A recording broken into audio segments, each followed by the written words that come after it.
Allah Subhanahu wa Ta'ala itu merencanakan kehidupan kita, teman-teman. Kita cuman perlu menjaga masih on the track apa enggak nih. Kita cuma perlu ngejaga kita ini masih di garis yang Allah ridhoi atau enggak. Kalau masih di dalam garis yang Allah ridhoi, biarkanlah Allah yang mengarahkan kemana. Pokoknya jangan sampai ngelanggar aja, jangan sampai keluar batas aja. Dan insya Allah jalan itu nggak akan membawa kita kepada kehancuran atau kerugian. Nggak mungkin. Allah yang merencanakan. Mungkin adegan yang memicu kita untuk melangkah itu kadang-kadang sesuatu yang gak nyaman. Kayak misalnya Musa, adegannya insiden pembunuhan, tiba-tiba hijrah ke Madian. Bisa aja insiden kayak gitu terjadi. Bukan maunya kita, takdir Allah. Tapi dibalik semua hal-hal yang kita anggap sekarang musibah, nanti malah kita mensyukurinya. Sekarang kita menganggapnya musibah, someday kita akan menganggapnya sebagai nikmat, rahmah. Kita aja yang belum mengerti. Tadi musibah dengan nikmat itu sebetulnya adalah persepsi kita. Kalau kita memahami kebaikan di dalam musibah, kita akan menyebutnya bukan musibah, itu rahmat. Tapi kalau kita nggak ngerti, kita nyebutnya musibah. Sama kayak misalnya, judul ini ditolak sama dosen pembimbing, sehingga kita harus ganti judul yang baru. Kita anggap itu musibah kan? Padahal justru judul yang kedua, yang kemudian kita jadi lulus dengan sidang nilai cum laude, lewat judul yang kedua itulah yang membuat kita mengerti sesuatu yang kelak akan bermanfaat buat kita. Judul pertama mungkin tentang apa, judul yang kedua sesuatu yang lebih aplikatif, sesuatu yang lebih dibutuhin sama masyarakat. Sehingga kadang-kadang kita pernah nulis skripsi, tesis, disertasi tentang judul itu, kita jadi expert di bidang itu, sehingga suatu saat kita lebih dibutuhin oleh masyarakat daripada kita tadinya pakai judul yang pertama. Kita tinggal angle berpikir kita yang mana nih, mau ngelihatnya dari angle hikmah atau mau ngelihatnya dari angle musibah. Musa kecil pas bayi cabut jenggotnya Firaun, itu sebuah insiden. Musa dihanyutkan ke sungai Nil, itu sebuah kejadian yang kayaknya tragis banget.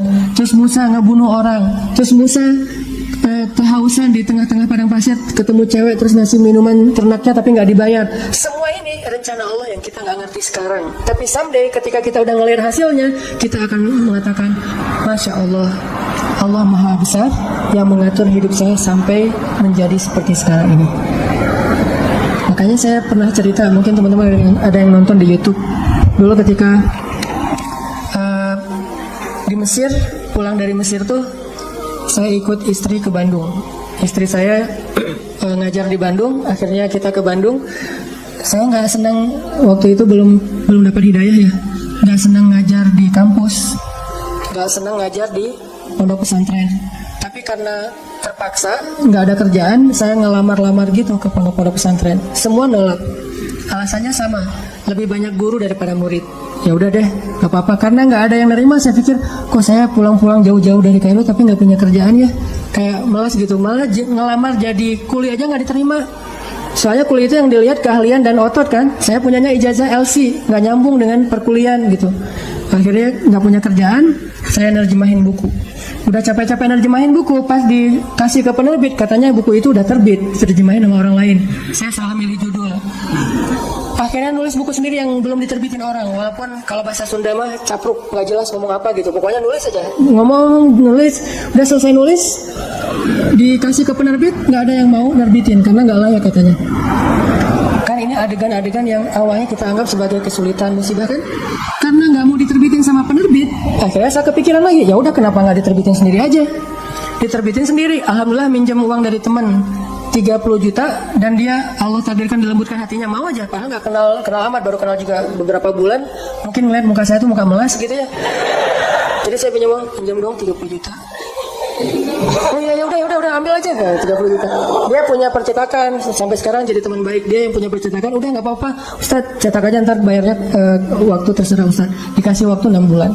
Saya cetak, udah gitu terbitin sendiri, dijual seluruh Indonesia. Caranya kirim pakai bus malam gitu kan. Saya pakai kardus Marlboro ngangkat. Jadi saya penulis, saya kulinya, saya direktur penerbitnya, pokoknya sendiri aja semuanya, ngangkat di jalan raya. Nih, saya mau ngirim buku. Oh, buku siapa? Ada tuh orang yang nulis bagus tulisannya gitu. Kirim ke Sumatera, ke Sulawesi, ke Jawa, udah dikirim, nggak ada yang balik. Terus laporannya nggak jelas, orangnya kemana nggak ngerti karena nggak kenal amat gitu, lewat internet doang, lewat email. nggak ada laporan. Waktu itu sekitar 3.000 buku, 1.000 yang dikirim keluar kota itu raib aja, nggak ada hasil. 2.000 lagi, ya udah saya jual di Bandung aja kalau kayak gini. Jual di Bandung, pas ada kayak Islamic Book Fair ya, pameran buku Islam. Saya nyewa satu space di stand salah satu penerbit Islam di Bandung. Nggak nyewa stand, nyewa space doang di depan. Saya pakai X banner, terus pakai meja, ngangkut pakai motor sendiri, pakai topi biar nggak ada yang tahu, pakai masker. Taruh, ngerjain sendiri semuanya. Udah beres semuanya, pergi ke belakang, ganti baju yang baju kemeja, pakai dasi gitu, sepulpen. Udah gitu, pakai rambutnya dirapiin, berdiri di sebelah X banner. Orang pada nggak kenal kan buku ini, baru banget. Ini buku apa? Oh ini bukunya bagus. Siapa penulisnya? Karena di X banner itu wajah paling besar tuh wajah saya. Jadi tulisan buku apa tuh kecil-kecil aja, yang penting wajahnya yang gede gitu. X banner foto saya yang paling besar. Qadarullah, waktu itu saya ngambil foto kan sembarangan aja dari foto-foto lama tuh. Saya ada foto baju putih dan mungkin kalau orang perhatiin kelihatan. Ternyata di sini ada uang 1.000. Kelihatan ada uang 1.000 di foto itu teh. Saking memprihatinkan. Mulai alhamdulillah 3 bulan bisa membayar hutang di percetakan. Mulai berkembang. Bikin bisnis waktu itu belum ada pulsa di Alfamart, Indomaret, masih M-Kios gitu, punya 60 cabang M-Kios di Bandung. Mulai masuk ke jual beli mobil bekas, masuk ke properti, terus ujung-ujungnya alhamdulillah balik lagi kepada habit, yaitu dunia dakwah. Jadilah sekarang di Pemuda Hijrah, dan saya tinggalkan yang usaha-usaha kayak gitu biar fokus kepada dakwah. Tapi akhirnya saya berpikir, kalau dulu saya mungkin diterima di ngajar di suatu tempat, mungkin saya nggak akan pernah ngelakuin hal-hal yang seperti sekarang. Kalau dulu saya diterbitin bukunya oleh orang lain, mungkin saya nggak akan pernah nulis sendiri, dan seterusnya dan seterusnya. Banyak hal yang kita sebut sekarang musibah, besok kita bilang itu sebuah nikmat. Angle-nya doang yang berbeda. Tinggal kita yakin nggak sama Allah Subhanahu Wa Taala. Jadi bisa jadi hari ini ditolak atau hari ini diputusin, suatu saat kita mensyukuri keputusan itu. Alhamdulillah saya diputusin, itu disyukurin. Kenapa? Gara-gara diputusin, akhirnya dia menikah dengan orang yang lebih baik daripada kita. Syukur kan? Namanya cinta sejati. Gimana? Harus syukur. Alhamdulillah udah dapat yang lebih layak daripada saya. Dan saya emang nggak dapat sampai sekarang misalnya. Ya nggak apa-apa. Kayak Julaibib ya. Tunggu aja di masjid. Kan gak enak banget awalnya tuh. Gimana kita menganggap diputusin itu nikmat, apalagi diputusin dengan bahasa kita adik kakak aja ya. Berat ya, gak enak kalau kayak gitu teh. Cuman nanti suatu saat kita akan mensyukuri nikmat itu. Kayak banyak orang yang ngerasa kok saya ngeband udah sekian lama tapi nggak ada yang masuk ke dapur rekaman, sampai dia bikin kayak semacam sponsor me kan. Dia ngeband terus bikin arrangement lagu, dia posting di YouTube, diupload di YouTube supaya ada yang sponsor. Ternyata nggak muncul. Anak skate dia ngetrik tapi nggak ada yang jadiin dia brand ambassador brand tertentu. Akhirnya dia upload di YouTube ngetrik kickflip yang model baru apa gitu mungkin, atau no fly gitu, dia nggak ngetrik tapi bisa terbang-terbang, berharap ada yang sponsor, ternyata belum. Apa yang hari ini kita anggap sesuatu yang kayak kekalahan, satu musibah, satu kesulitan, suatu hari nanti ketika kita paham, kita akan mengatakan itu nikmat. Dengan satu syarat, gimana pun kondisi yang kita alamin sekarang, jangan keluar dari jalur yang Allah ridhoi. Itu aja syaratnya. Makanya kan saya bikin tagline banyak main, banyak manfaat. Saya nggak berani bilang nggak punya dosa, karena itu namanya tazkiyatun mentazkiyah diri sendiri. La tuzakku anfusakum. Janganlah kalian menganggap diri kalian suci. Tapi maksudnya sedikit dosa ini tinggalkan dosa. Kenapa? Karena kalau kita udah ngelanggar, gimana pun kita sekarang lagi dapat nikmat banyak, terus kita melakukan dosa yang Allah nggak suka, nikmat itu bisa berubah musibah. Sebaliknya, ada musibah, kita masih on the track, musibah itu bisa berubah menjadi nikmat.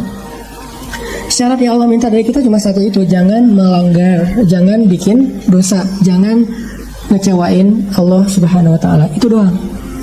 Udah gitu bertahan aja, Allah kasih kejutan-kejutan yang sangat banyak dalam hidup kita. Saya punya teman orang Padang, dia ikut tes akademi kepolisian. Dari sekian banyak yang ikut tes, 50 orang yang keterima, dia salah satunya. Terus karantina 50 orang ini. Tes ujian yang kedua, dari 50 orang ini cuman dia sendiri yang gagal. 49 orang tuh lulus tes kedua. Akhirnya dia pulang ke kampungnya dalam keadaan malu, karena udah malu banget dia hijrah ke Jakarta. Awalnya ke Bandung terus ke Jakarta. Di Jakarta alhamdulillah setelah sekitar 8 tahun dia bisa survive bahkan sukses. Sekarang dia punya beberapa outlet di Tanah Abang, punya pabrik di Bogor, dan punya omset sebulan itu nggak kurang dari 1M dengan keuntungan kurang lebih 40%. Jadi 400 juta lah profit bersihnya sebulan. Kalau lagi lebaran atau Ramadan itu bisa 3 kali lipat. Nah pas sudah sukses dia haji. Ternyata di kampung itu dialah orang pertama yang haji di kampung dia tuh. Dan di kampung itu dikenal dia sebagai anak yang paling nakal, yang kayaknya nggak ada harapan jadi orang baik. Ternyata yang pertama haji. Udah gitu dia pulang, sesekali dia pernah pulang ketemu sama temennya yang 49 orang itu. Salah satunya udah jadi salah satu pejabat di kepolisian. Dia ngobrol-ngobrol, ditanya mana yang 48 lagi. Dia bilang, kamu nggak tahu kabar mereka? Kabar apa? Tahun 2004 mereka ditugaskan di Brimob Aceh, di Banda Aceh. Asrama Brimob Banda Aceh itu dekat dengan laut. Terjadi musibah tsunami, satu asrama Brimob itu habis semua dan 48 mereka itu meninggal dalam musibah tsunami. Baru dia sadar, Masya Allah, Allah punya rencana. Semuanya di dalam aturan Allah Subhanahu Wa Taala. Sehingga dia akhirnya mensyukuri kegagalan dia dulu di tes kepolisian. Walaupun yang lulus juga baik, yang gagal juga baik. Jadi ini bukan soal buruknya, tapi soal antara satu kebaikan dengan kebaikan yang lain. Yang lulus baik, yang ternyata nggak lulus juga, Allah simpan kebaikan dengan cara yang lain. Bahkan mungkin bagi dia sekarang, kalau disuruh pilih, dia lebih milih nggak lulus. Kalau dia sekarang udah paham, dulu dia memilih lulus. Dia stres, dia kayak putus asa gitu pas ketahuan cuma dia sendiri yang nggak lulus. Tapi setelah dia paham maksud Allah, pasti kalau sekarang disuruh pilih, mending dulu kamu lulus apa enggak? Enggak deh, mending kayak gini aja, pasti kayak gitu. Jadi kita butuh waktu untuk mengerti teman-teman tentang maunya Allah itu apa. Sama kayak sekarang, kita butuh waktu untuk mengerti kenapa di usia segini masih sendiri. Butuh waktu untuk mengerti.